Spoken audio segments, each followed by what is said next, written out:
तो कहा गया है वर्तमानेषु वर्तेत नित्यम, exception does not become a law.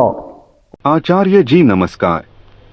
आज हम बात कर रहे हैं आचार्य मधुव्रतानंद अवधूत जी से। आचार्य जी हमारे चैनल संत दर्शन में आपका स्वागत है। कृपया हमारे दर्शकों को विस्तृत में समझाएं। भविष्य की चिंता से कैसे छुटकारा पाएं? लोग परेशान रहते हैं कि भविष्य में क्या होगा। ये बहुत सुंदर सार गर्भित और अभी के समय अनुकूल प्रश्न है, और यह अपनी व्यवस्था को कैसे सुचारू रूप से हम चला पाते हैं, इस पर बहुत हद तक निर्धारित है कि हम अपने जीवनचर्या को, जीवन यापन के तरीका को, स्वास्थ्य को, मन को, आर्थिक उपार्जन के संसाधन को कैसे लेकर के चलते हैं, कैसे स्वीकार करते हैं, कैसे जीवन में इसको जोड़ करके चलते हैं। तो कहा गया है वर्तमानेषु वर्तेत नित्यम। आदमी को रहना चाहिए वर्तमान में, क्योंकि वर्तमान में अगर रहता है तो वर्तमान को अगर ठीक कर लेता है, सजा लेता है, तो उसका भविष्य भी बन जाएगा। वर्तमान अगर उसे, मान लिए कोई बच्चा है, पढ़ नहीं रहा है और भविष्य के बारे में सोच रहा है, तो उस तरह से तो भविष्य बनेगा नहीं। अगर वो पढ़ाई बढ़िया से करे, अच्छा से करे, तो उसका भविष्य तो निश्चित रूप से ठीक बनेगा। कोई व्यापार कर रहा है, अचिंतित है भविष्य के लिए, लेकिन व्यापार अगर वर्तमान में सुचारू रूप से अच्छा काम करे, सही काम करे, न्याय संगत काम करे, तो उसके भविष्य भी बन जाएंगे, उसके भविष्य भी निश्चित हो जाएंगे। जब हम असहज रहते हैं, जब हम ठीक से घर परिवार को नहीं देखते हैं, नहीं लेके चलते हैं, अपना समय बर्बाद करते हैं, या आर्थिक संकट से जूझते हैं, तो कई कारण है कि हम भी दोषी हैं और कई जगह समाज भी दोषी है। समाज की भी व्यवस्था, उचित बंटन प्रणाली, संसाधन का उचित उपयोग, शोषण न हो, अत्याचार न हो, अन्याय न हो, किसी को परेशान कोई न करे। इस संसार में संसाधन की कोई कमी नहीं है, लेकिन उचित व्यवस्था नहीं है। व्यवस्था दोष के कारण यह संकट है, यह समस्या है। लोग कष्ट में जीते हैं। इसलिए ऋषि कहते हैं कि सर्वे भद्राणि पश्यन्तु सर्वे सन्तु निरामया, यानी सब लोग निरोग रहे, किसी को कोई रोग ना हो, कष्ट से मुक्ति मिले। न कश्चित् दुःखमाप्नुयात्, इस तरह का कष्ट नहीं हो। अच्छाई को देखें इस संसार में, परिस्थिति के कारण किसी को कष्ट भोग करना नहीं पड़े। इसलिए एक सुंदर समाज की निर्माण की भी आवश्यकता है, जिसमें आनंद मार्ग काम कर रहा है। भगवान श्री श्याममूर्ति जी ने बहुत अच्छा दर्शन, प्रोग्रेसिव यूटिलाइजेशन थ्योरी, यानी प्रगतिशील उपयोग तत्व, प्रउत जिसको कहते हैं, दिया है। उस पर कार्य पूरी दुनिया में चल रहा है कि कैसे मनुष्य सुखी रहे, कैसे उसका वर्तमान और भविष्य दोनों सुरक्षित हो जाए, संरक्षित हो जाए। वास्तविक प्रगति है क्या? वास्तविक विकास किसको कहते हैं? धन संपत्ति हो गया, जीना नहीं आता है, खाना नहीं आता है, तो जब दुरुपयोग करेगा। अधिक पैसा हो गया, वो भी पाप का कारण हो जाता है। और गरीबी, वो भी पाप का कारण हो जाता है। अधिक पैसा संचय हो गया, वो भी संकट का कारण है, उससे भी असुरक्षा बढ़ती है। और कुछ नहीं है तो उसी से चोरी और कई तरह के गलत काम मनुष्य करते हैं विवश होकर। इसलिए यह बहुत ही व्यवहारिक आज समाज का पक्ष है। लेकिन एक चीज है कि मनुष्य के कई संस्कार भी हैं, अपने हैं, सामाजिक हैं, आरोपित हैं, अर्जित हैं, जन्मजात हैं, उसके कारण मनुष्य परेशान रहता है। लेकिन अगर खुद अच्छा से परिवार को चलाने लगे, आध्यात्मिकता को अपने जीवन में उतार ले, नैतिकता को जीवन में उतार ले, तो कम पैसे में भी बहुत अच्छा से जिया जा सकता है। पैसे का अगर दुरुपयोग नहीं हो, पैसा अगर डॉक्टर के पास नहीं जाए, हॉस्पिटल में खर्च नहीं हो, इतना अच्छा से हम खान पान अपना स्वास्थ्य मेंटेन करके रखें, खुद ही ज्ञान हमें इतना सीखना चाहिए क्या खाना है नहीं खाना है, तो पैसे का बचत होगा। एक अच्छा समाज बनेगा तो कई तरह के कष्ट दूर हो जाएंगे। शादी ब्याह में कोई डॉरी नहीं देना पड़ेगा, दहेज नहीं देना पड़ेगा, तो बेटी भी है तो कोई तकलीफ भविष्य की चिंता नहीं करेगा आदमी कि चलो कोई बात नहीं है, यहाँ तो समाज व्यवस्था इतनी अच्छी है कि हमको दहेज भी नहीं देना पड़ेगा, क्योंकि समाज एक दूसरे से को लेके ही तो चलता है, सबसे हमारा कुछ न कुछ लेन देन इस समाज में है। इसलिए एक अच्छी व्यवस्था प्रणाली बहुत ही आवश्यक है। और जो आदमी साधक है, साधना करता है, आध्यात्मिकता को जीवन में उतार करके रखा है, उसे बहुत तरह का जीने का तरीका आ जाता है, रहने का तरीका आ जाता है, किसके साथ रहना है, किसके साथ नहीं रहना है।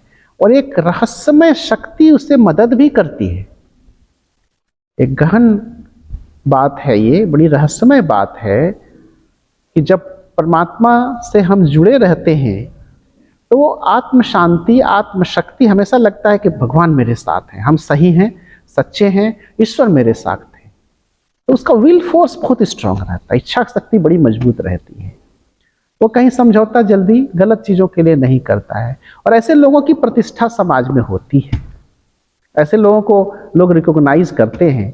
कुछ केसेस होते हैं कि आदमी कहता है कि स्वामी जी हम लोग तो बहुत अच्छे रास्ते पर चल रहे, लेकिन हमको बड़ा कष्ट है, लेकिन पड़ोसी है मेरा, वो है, वो तो गलत सलत काम कर रहा है लेकिन बड़ा सुखी है, बहुत पैसा, उसका पैसा बढ़ता जा रहा है, धन बढ़ता जा रहा है, हमें तो बहुत कष्ट है, हम बहुत नैतिकता का पालन करते हैं, आध्यात्मिकता का पालन करते हैं। लेकिन ये सच्चाई मेजॉरिटी में नहीं है। An exception does not become a law. कोई एक्सेप्शन है, कोई अपवाद, कोई नियम नहीं बनता है। कोई अपवाद ऐसे लोग हैं जिसका हो सकता है। ऐसे लोगों के साथ भी पिछले जन्म का, किसी पूर्व जन्म का कुछ संस्कार होगा, बढ़िया अच्छा काम कुछ किया होगा, इस बार मिल जा रहा है, लेकिन इस बार गलत कर रहा है तो फिर वो हिसाब किताब होगा। अगर इस जन्म में नहीं हुआ तो नेक्स्ट जन्म में उसका हिसाब किताब होगा, भले हम न देख पाए, लेकिन ये तो अनंत काल की यात्रा है, अनंत जन्मों की यात्रा है।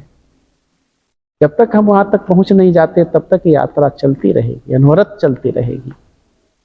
मरेंगे जन्म लेंगे, मरेंगे जन्म लेंगे, कभी जीव में, कभी पशु में, कभी पेड़ में, कभी मनुष्य में, कभी उन्नत मनुष्य में, कभी गलत रास्ता, कभी अच्छा रास्ता।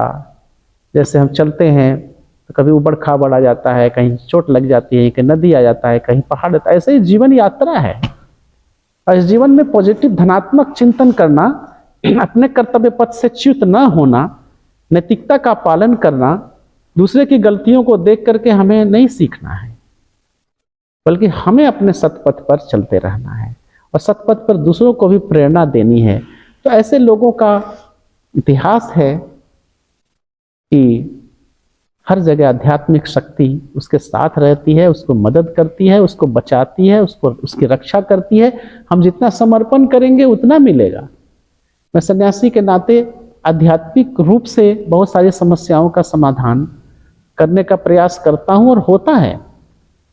और आनंद मार्ग तो बहुत सुंदर सामंजस्य है, सामाजिक आर्थिक दर्शन है, सामाजिक आध्यात्मिक दर्शन है, और सब बड़ा ही प्रायोगिक चीजें हैं, प्रयोग में लाने की चीजें हैं, उतारने की चीजें हैं।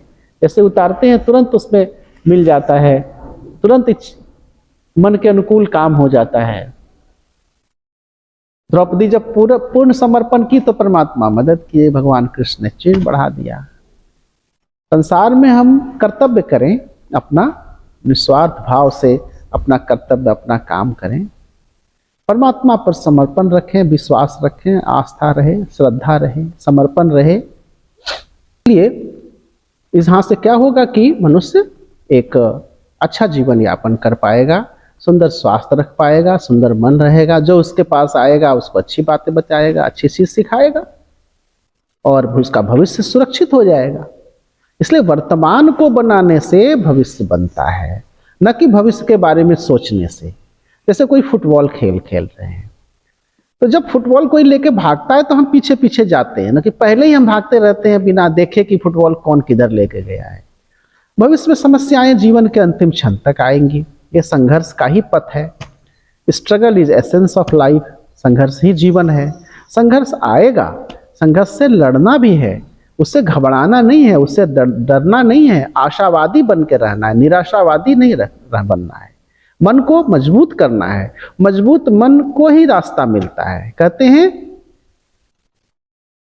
Fortune helps those who helps themself. भाग्य भी उसी को साथ देता है जो साहसी होता है। साहसी को भी ही भाग्य साथ देता है। जो कमजोर मन वाले साधना भी नहीं कर सकते, कमजोर मन वाले कोई बड़ा काम भी नहीं ले सकते, हाथ में रिस्क भी नहीं ले सकते, अगर लेंगे तो बीच रास्ते में छोड़ देंगे। तो थर्ड क्लास का पर्सन होता है, सोचता कुछ और है, बोलता कुछ है, करता कुछ और है। सेकंड क्लास आदमी बोलता और सोचता तो एक ही है, करता कुछ और है। लेकिन एक क्लास आदमी सोचेगा भी वही, बोलेगा भी वही, करेगा भी वही। ऐसे आदमी सफल हो जाते हैं जीवन में।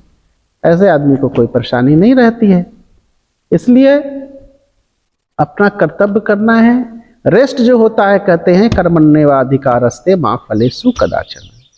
अपना कर्म करने का अधिकार है। सच्चे मन से, बढ़िया से संसार में अपना कर्म करें, ब्राह्मी भाव आरोपित करके कर्म करें। रेस्ट फल जो है फलाकांक्षा, फल छोड़ दीजिए ईश्वर के हाथ में। ईश्वर जो रिजल्ट देना है तुम दो। हम सच्चे लगन से परीक्षा दे रहे हैं, इस जीवन रूपी परीक्षा दे रहे हैं, रिजल्ट तुम्हारे हाथ में है। जो इस तरह से समर्पण करके चलेगा उसकी नैया बैतरनी पार अवश्य करेगी और वर्तमान भी अच्छा रहेगा, भविष्य भी अच्छा रहेगा। जो आएगा समस्या देखा जाएगा, समाधान उसका निकाला जाएगा। कुछ हम करेंगे, अधिक सबसे तो परमात्मा करते हैं। जितनी शक्ति है हम अपना शक्ति लगाएंगे, रेस्ट हाथ उठा देंगे कि परमात्मा इतनी ही शक्ति थी मेरे अंदर, इतना ही मैं कर सकता था, रेस्ट अब आप तुम संभालो, तो संभाल लेंगे। वहां से वो गोद में ले लेंगे, अपने गोद में उठा लेंगे। एक कहावत है कि भगवान मिले एक भक्त से, तो भक्त ने कहा कि भगवान आप बोले थे कि आप हमेशा मेरे साथ रहेंगे, लेकिन दुख के दिन में ही आप हमको छोड़ दिए। तो बोले कि कैसे? तो बोला कि वो उसका घर पड़ता था बालू से होकर के आता था, रेगिस्तान से होकर के। तो बोला कि आप तो, हम जब चलते थे तो मेरा जो चरण चिन्ह पड़ता था और आपका भी चरण चिन्ह मेरे साथ चलता था, तो हमें लगता था आप हमेशा मेरे साथ हैं। लेकिन जब हम बहुत दुख में पड़े, बहुत कष्ट में, तो केवल 2 ही चरण चिन्ह थे और आप नहीं थे। तो भगवान ने कहा कि जो 2 चरण चिन्ह तुमने देखा दुख के समय में, वो तो मेरे चरण चिन्ह थे, तुम्हें तो हमने अपने गोद में उठा लिया था, तो वो तुम्हारे चरण चिन्ह नहीं थे। इसलिए संसार में जीने का तरीका आना चाहिए। ईश्वर हमेशा से हैं, हमेशा से रहेंगे। हर समय वो मदद करते हैं, हर समय हमारे साथ रहते हैं। लेकिन ये अनुभूति का विषय है, और अनुभूति तब होगा जब आदमी सच्चे लगन से भक्ति करेगा, साधना करेगा, परमात्मा को याद करेगा, कीर्तन करेगा, भजन करेगा, और संसार का भी कार्य साधन के रूप में स्वीकार करके करेगा, लक्ष्य के रूप में नहीं। संसार के साथ जीना आना चाहिए बस, और सारा काम ठीक ठाक से चलता रहेगा। ये कर्म भूमि है, ये संसार है, ये कुरुक्षेत्र है। यहाँ कर्म करना ही पड़ेगा, सबको करना पड़ता है, हम लोग भी करते हैं। लेकिन मन को अच्छी भावना से प्रेरित रखते हैं, अच्छे माहौल में रहते हैं, अच्छा माहौल बनाते हैं, सत्संग करते हैं, सत्संग देते हैं, अच्छी बात बताते हैं, जिससे मनुष्य का मन मजबूत रहता है। और फिर वो मजबूत रहता है तो हर काम करने की शक्ति उसको मिल जाती है और जीवन सफल हो जाता है।